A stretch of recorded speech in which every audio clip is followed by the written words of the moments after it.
Hello and welcome back to One-on-One Shadowboxing. Have your say. We are now continuing our colorful discussions with Ken Eastwood on the financial future of our state of Western Australia. Ken, we stopped there of the iron ore prices, but apart from receiving money, we got probably spending problems as well.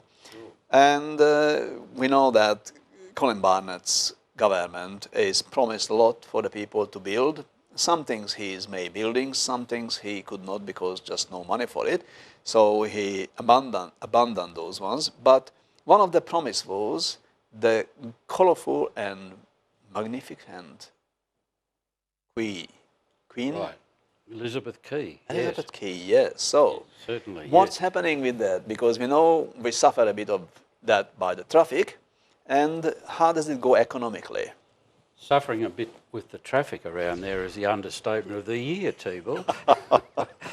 However, land sales at Elizabeth Key are only yielding about half of what Premier Barnett suggested would be the case in November 2013.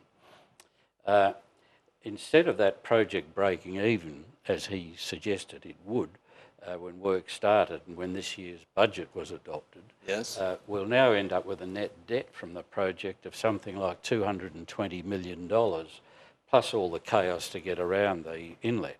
So we have to pay there for that project, That's quite right. and which is losing money, not just little, but lots, and we have to suffer as well. You know, yeah, quite right. That's good economy, I think. That's come about because as a result of much lower sale prices for the 9 commercial lots that will come out of Elizabeth Key. So which are the lots, or why is the price is not what Colin Barnett, our great economist, envisaged? So what went wrong between Colin's dream and the reality? Right. Well, in November 2013, that's 6 months before the current state budget was produced, Chevron Australia paid the enormous price of $64 million for Lot 8 on the corner of Barrack Street and the Esplanade. Now, at that time, the Premier was negotiating with Chevron for it to acquire additional facilities at Barrow Island, although the government commented that those negotiations didn't influence the price that Chevron paid for Elizabeth Key. Obviously, no connections, guys. No corruption in here. Never. Say that, no. Yes, I mean, how can we say that? However, 6 months later, in April 2014, Ritz-Carlton, the hotel chain, purchased lots 9 and 10, right next door to Chevron's lot 8. And they purchased those 2 blocks for $25 million, compared to Chevron paying $64 million for its 1 block. Now, probably, corner blocks are more dear because it's got a good... 3 times the price, do you think? Not necessarily, but you never know. I mean, people making decisions because they would like to be on that block and nowhere else. So the premium price is justified. That may well be, Tibor, it might be. And of course, I should say that Ritz-Carlton have also agreed, or the government had negotiated with Ritz-Carlton, that the government should pick up part of the proceeds of the sale of units that are being developed on those blocks. But we haven't been told how much those units will cost us. No. So we made a deal, which was a contra deal. So we say, okay, 22 million, you can have this lot. And we help you a little bit out to purchase from your development. And then we will sell it. So our shareholders, which are the taxpayers, will pay for it. They don't know about it yet, but never mind. Not a big deal. We will make them happy.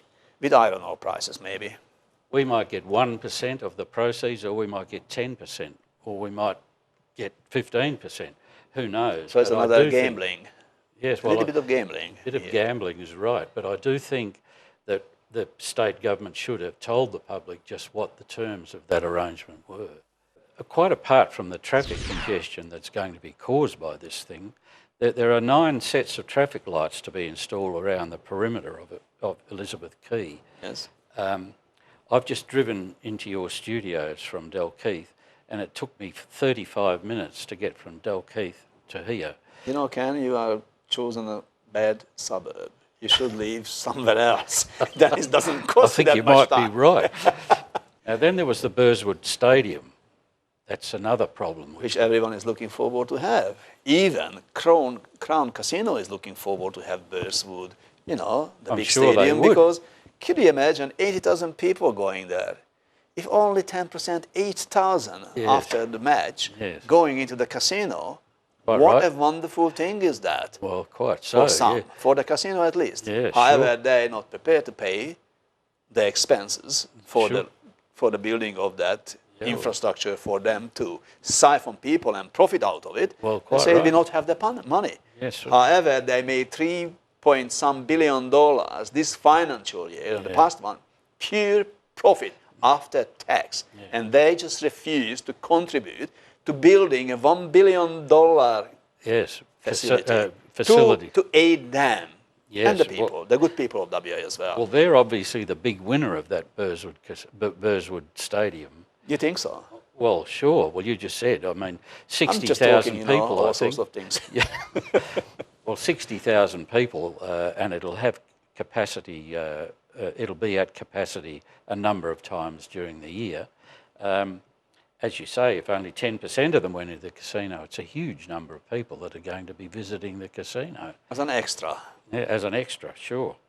Well, So what's the problem with that? So the Crown Casino is happy, and at least the owners of the Crown Casino are happy. The government is happy because they're building something what the people can utilize. It's a little bit expensive, but they're still building it for us. So Sure. what is the cost again for the taxpayers? Well, the stadium came in, was quoted, it's being constructed by Brookfield Australia, $862 million, that's so not quite $1 billion, although so far no mention of additional surrounding infrastructure such as roads, rail services, parking, bridges to get there, all that sort of thing, which the Premier tells us that quote was 40 million under budget. Well, that's very good. However, you can achieve that sort of a result if you just add $40 million onto your estimate in the first place. So I don't think that gives us much comfort. This is to be financed to the extent of 60% of the cost, that's 517 million, from the state budget we've just been talking about. Which is going down, we know Which that. is going down, yeah. Now, we've just said that, well, actually we didn't say, but the time to construct the Burswood Stadium Yes. will be 4 years. So that 60% of the cost, 517 million, will be paid out over a 4-year period at the rate of $129 million a year out of our pockets. Each year. Each year. Then there's the remaining 40%, which is 345 million, not an insignificant amount, Not. of the cost of construction, which will be financed by way of loans over 25 years. Now, the loans are going to be provided by Brookfield Enterprises, not by state or federal government grants or loan monies or anything Oh, not like that. our national bank, which we not have anymore. No, so that's not the right. Commonwealth Bank, guys, because we not have the Commonwealth Bank, but for infrastructures or for anything else.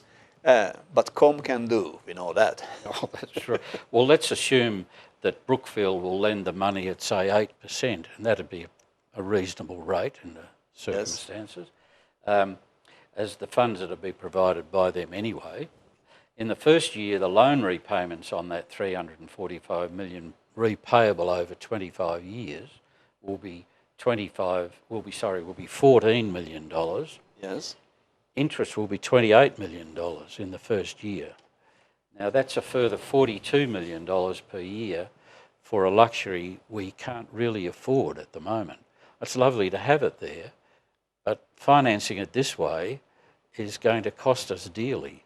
So probably for the next 25 years after completion, Quite so. without going there, we have to shovel out $35 million per year that's right. just to pay for the stadium, even if we're not using it for anything. Yep. And it's nothing to do with the return and with the profit or anything on the investment. No. This is just the loan repayment. That's quite right. Yes. So it's very expensive stadium. Why don't we just stop building it?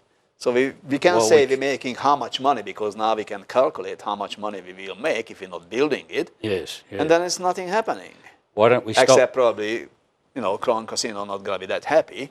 But apart from that, we definitely, as owners of that state, the stakeholders, the people, Sure. Yes. not the government, the people, we don't need to pay dearly for it. What can we do with our company? Well, Which is the state, and we are stakeholders and shareholders, and we're paying all the bills regardless. So what can we do with the management? Can we just say, okay, call a meeting together, a shareholders meeting of 1.8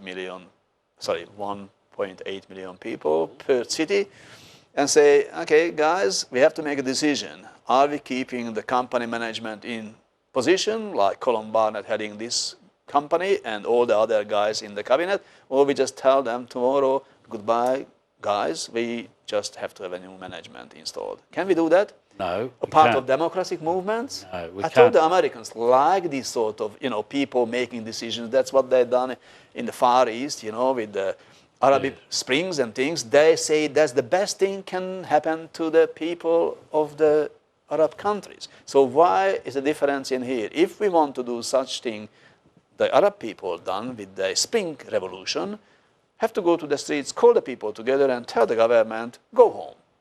Yes. Could we do that as a democratic movement supported by Obama's regime, because they love democracy? Well, excuse me, we're locked into a very rigid system. Yeah. 4 years is the term. We put governments there. Maybe our Liberal government, state government at the moment, can see a way out of this. I'd love to see it be told to us. I think we all hope that, a way out of that. And I think Mr. Nahan has the job in front of him early next year to give us some confidence in what's happening within the state government, and particularly in the areas we've talked about. I don't see how this can be resolved in the short term. I think we're stuck with high interest bills and low credit rating for 15, 20 years to come. That's good for our kids and our grandkids. You and me probably don't need to worry about that much. Another 25 years, we're probably not going to be here. No, that's right. That's right. But it's not a good world to leave people in, is it? No. And if I was the one who have to leave that legacy behind me, I don't think I'm going to be very happy. No, you're sure right about that. And I think one of the problems that is likely to happen is that we've either got to reduce services or increase income for the government, which means increase taxes, increase rates and taxes. So not enough to pay all these debts. We have to increase a little bit of the taxes. Maybe a bit of each, and maybe we've got to borrow more. Borrowing it is a short-term problem. It's going to add to our long-term problems. So a short-term solution, that'll just simply add to our long-term problems. So it's not a rosy picture, Tibor. Ken, on that note, everyone heard it, not a rosy picture for WA, but probably the world is not living in a rosy prism either, so nothing new. Thank you again for coming in and telling us these facts of life and the budget and the economy of Western Australia. And you guys, please tune in next week, same time, same channel, one-on-one shadow boxing. Have your say.